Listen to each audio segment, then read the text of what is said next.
नमस्कार, जय हिंद, प्रणाम और हर हर गंगे। और पुनः फिर माँ गंगे के चरणों से आप लोगों को प्रणाम करता हूँ। मैं सामाजिक कार्यकर्ता चौधरी परवीन भारतीय और हम लोग मौजूद हैं उत्तर प्रदेश के प्रयागराज, जिसको कुंभ के नाम से पूरे देश और विश्व में जाना जाता है। मैं माँ गंगा के घाट पर मौजूद हूँ और माँ गंगा के विषय में हम लोग चर्चा करेंगे कि उत्तर प्रदेश की सरकार और भारत की सरकार जो माँ गंगा गौमुख से चलती है, गौमुख से चल कर के ऋषिकेश, हरिद्वार, गढ़ होते हुए पूरे उत्तर प्रदेश से गुजरते हुए यहाँ प्रयागराज में आती है और यहाँ तीन नदियों का यानी कि तीन माओं का संगम होता है और एक विशेष रूप पहचान है प्रयागराज की। तो आज माँ गंगा के विषय पे मैं चर्चा करूँगा कि माँ गंगा को उत्तर प्रदेश और भारत की सरकार ने राष्ट्रीय नदी के रूप में उसको घोषित किया है। लेकिन यहाँ प्रश्न खड़े होते हैं उत्तर प्रदेश और भारत की सरकार पर, केंद्र की सरकार पर, जिस व्यवस्था को राष्ट्रीय घोषित किया गया है, चाहे वो नदी हो, पशु हो या राष्ट्रीय पक्षी हो। हम ग्रामीण परिवेश के लोग हैं, हम लोगों ने देखा होगा कि राष्ट्रीय पशु जो टाइगर या राष्ट्रीय पक्षी मोर, उनकी कोई हत्या कर देता है या उनका कोई शोषण करता है तो पुलिस के द्वारा उन पर कठोर धाराओं में कार्रवाई की जाती है, उनके खिलाफ कानून के तहत कार्रवाई की जाती है, उनको जेल होती है और एक भय का माहौल बना है। तो यहाँ एक प्रश्न ये उठता है कि जब माँ गंगा को राष्ट्रीय नदी घोषित कर दिया गया तो प्रयागराज तक और प्रयागराज से बंगाल की खाड़ी तक माँ गंगा जब वहाँ गौमुख से निकलती है, ऋषिकेश होते हुए इधर पहुँचती है, तो मैं कहूँगा कि प्रयागराज तक एक नहीं 1000 से अधिक नालों को, शहरों के नालों को, जो बूचड़ खाने हैं, जिन बूचड़ खानों में विभिन्न प्रकार के पशुओं की हत्या होती है, उनका जो मल मूत्र और यानी कि खून तक, उस खून के नालों को माँ गंगा में मिलाया जाता है। यानी कि एक जीवित नदी को, जिस गंगा माँ हम इस पृथ्वी पे रहने वाले प्रत्येक मानव और मनुष्य यानी कि जीव जंतुओं की भी जीवन दायिनी है, जिनको जीवन देने में एक महत्वपूर्ण भूमिका निभाती है,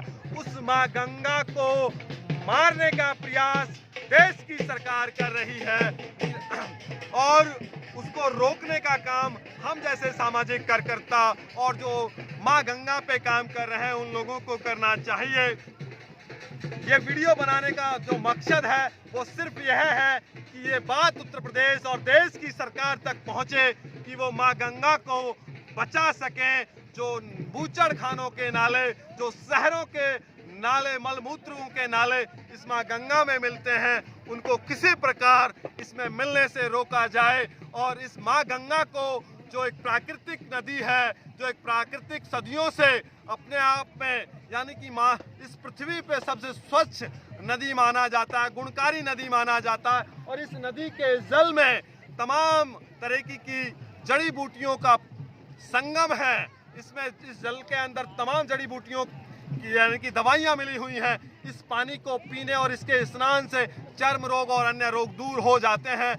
तो इस माँ गंगा को, जो जीवनदायिनी है, पूरे उत्तर प्रदेश और देश की जीवनदायिनी है, सबसे बड़ी नदी है, उस नदी को मारने का प्रयास उत्तर प्रदेश की सरकार और देश की सरकार कर रही है। इसको बचाने के लिए कदम उठाने चाहिए और इसके खिलाफ जो सरकार की रणनीति है, जिस सरकार ने नमामि गंगे के नाम पे लाखों करोड़ों रुपए खर्च किए हैं, लेकिन स्वच्छता पे कदम भी काम नहीं हो पाया है, उस भ्रष्टाचार के खिलाफ करप्शन फ्री इंडिया संगठन आंदोलन करेगा। और मैं आज आपको एक ऐसे योद्धा से मिलाता हूं, जिस योद्धा को जल योद्धा के नाम से जाना जाता है और मैंने उनको अनेकों बार प्रयागराज में और देश के भिन्न भिन्न तालाबों पे, भिन्न भिन्न नदियों के किनारे घूमते हुए देखा है, उनको साफ करते हुए देखा है।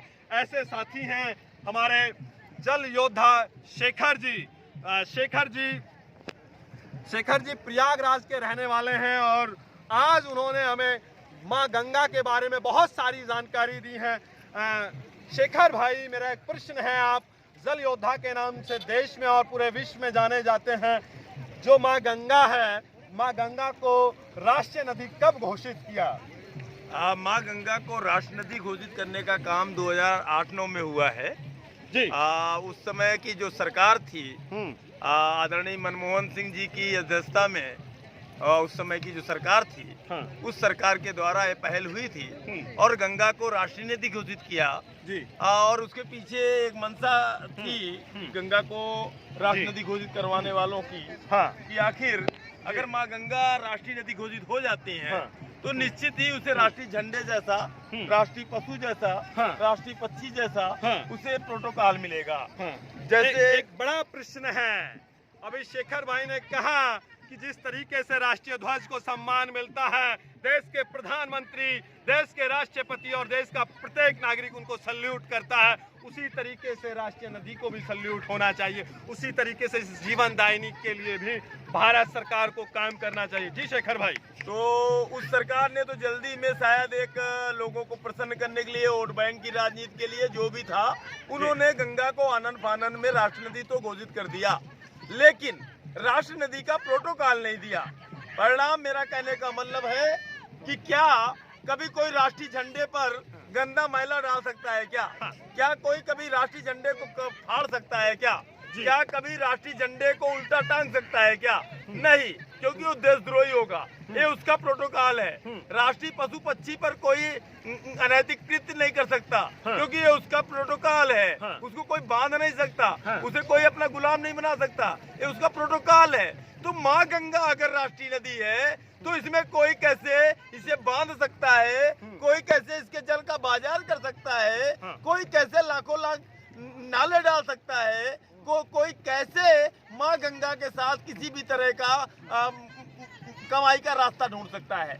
बहुत महत्वपूर्ण ज्ञान नीरज जी इन्होंने दिया है और उन्होंने जानकारी दी है कि जिस तरीके से राष्ट्रध्वज, राष्ट्र पक्षी, राष्ट्र पशु, यानी कि जो राष्ट्रीय हैं, जिनको राष्ट्रीयता की एक उनको अद्भुत उनको श्रेणी दी गई है, उनके ऊपर कोई भी गैर कानूनी कार्रवाई करता है तो उसके खिलाफ कठोर कार्रवाई होती है। उसी तरीके से माँ गंगा की सुरक्षा के लिए भी भारत सरकार को काम करना चाहिए।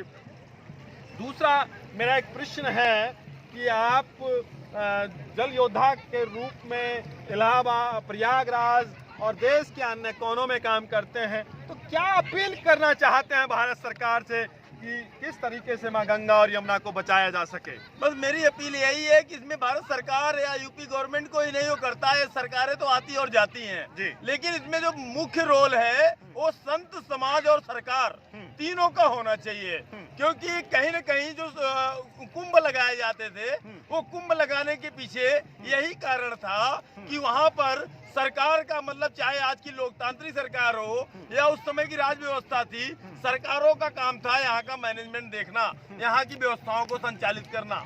दूसरा यहाँ पर जुड़ता था समाज और तीसरा यहाँ होता था संत उपदेश देता था, संत मार्गदर्शन करता था और ये तीनों मिलकर देश की नदियों की नीति तय करते थे और इसीलिए अर्धकुंभ, कुंभ और माघ मेला हुआ करते थे। उस जमाने का समाज तीनों एक साथ इकट्ठे होते थे, सरकार, समाज और संत, और तीनों मिलकर देश की नदियों की नीति तय करते थे, पर्यावरण की नीति तय करते थे। आज भी कुछ ऐसी कोशिश करने की जरूरत है।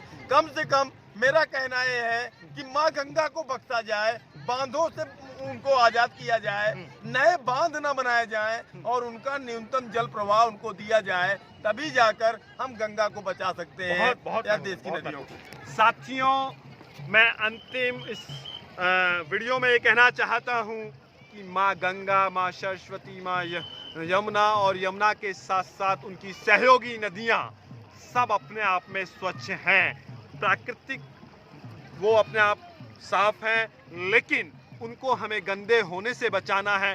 दिल्ली के नालों से बचाना है, ऋषिकेश के नालों से बचाना है, देहरादून के नालों से बचाना है, हरियाणा के नालों से बचाना है और कानपुर के उन नालों से बचाना है जिन नालों में बूचड़ खाने का खून आता है और जो गंगा में आके मिलता है। अगर आप ये भारत की सरकार वाकई गंगा के नाम पे कुछ करना चाहती है और गंगा का नारा दे करके उत्तर प्रदेश और देश में अपना बहुमत हासिल करती है, तो उनकी जिम्मेदारी है कि मां गंगा के प्राणों की रक्षा करें। और सीधी मैं चेतावनी देता हूं देश के प्रधानमंत्री नरेंद्र मोदी जी को और उत्तर प्रदेश के मुख्यमंत्री योगी आदित्यनाथ जी को कि वो मां गंगा और यमुना को लेकर के कठोर कार्रवाई करें, अन्यथा आप गाय गंगा और तिरंगा के नाम पर इस देश में आए थे, इस प्रदेश में आए थे, वो जुमले अगर आपने काम ठीक नहीं किया तो वो जुमले आपके झूठे साबित होंगे।